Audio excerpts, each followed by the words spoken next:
इतनी सुंदर बात कही है। आप उपवास करते हैं, यदि आपने दांत नहीं मांजे और ऐसे ही आप नहा लिए तो आपको व्रत करने का कुछ, आप कोई उपवास कर रहे हैं, मल विसर्जन के लिए नहीं गए, ऐसे ही नहा लिए, आपको कोई उसका पुण्य नहीं मिलता। भले ही मल उतर नहीं रहा है तो भी मल विसर्जन के लिए जाइए, और हमेशा मल विसर्जन के बाद ही दांत मांजे जाते हैं। अब आप कब मांजते हैं आप जाने, नियम तो यही है, उसकी विधि तो यही है। शिव महापुराण एक जीने की कला हमें। मल विसर्जन के बाद इसमें लिखाएं हाथों से मिट्टी लगाएं। साबुन से हाथ शुद्ध हो सकते हैं, रोज मिट्टी नहीं लगा सकते, लेकिन जिस दिन आप व्रत करते हैं उस दिन तो आप मिट्टी लगा ही सकते। मिट्टी से देह पवित्र होती है, तन पवित्र होता है। कार्तिक के महीने में श्वेत तिल पीसकर पीली मिट्टी में मिलाकर थोड़ा उसमें आंवले का चूर्ण डालने और देह पर लेपन करने से व्यक्ति को 100 बार समुद्र नहाने का फल प्राप्त होता है। पद्म पुराण से बात हमने पूर्व में बोली है। निवेदन, आदमी इतना पावन इतना पवित्र हो जाता है, देह पर मिट्टी रगड़, इतनी बड़ी महिमा है। अरे भैया, परमात्मा ने बड़ी कृपा की है, मनुष्य जीवन मिला है,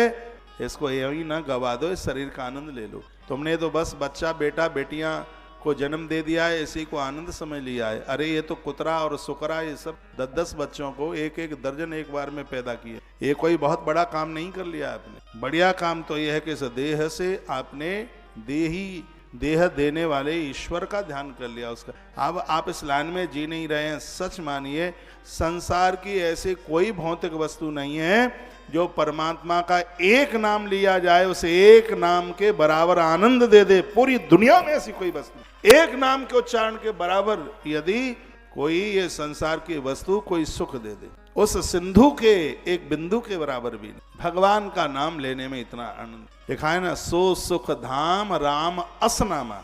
भगवान का नाम तो सुख का घर है भैया, सुख बहुत मिलता। तो नित्य भगवत नाम लीजिए, आनंद हो जाएगा। देह शुद्धिम तदकृता सह मृंजल विशुद्ध ही।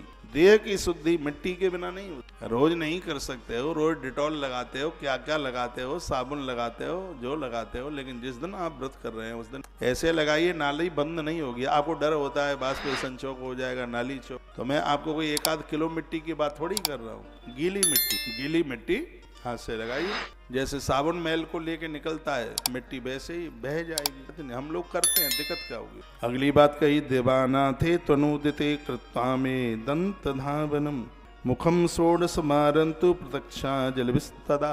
इसमें तो 16 बार मुंह धोने के लिए कुल्ला करने की, 16 बार मुंह में जल डाल के। अरे 16 बार नहीं कर सकते तो 1-2 बार तो कर सकते हो, हैं? जीभ को भी मांजिए, दांतों को मांजिए। हम असुर नहीं बने, हमें देव बनना है। इसमें एक एक बात लिखने के लायक है।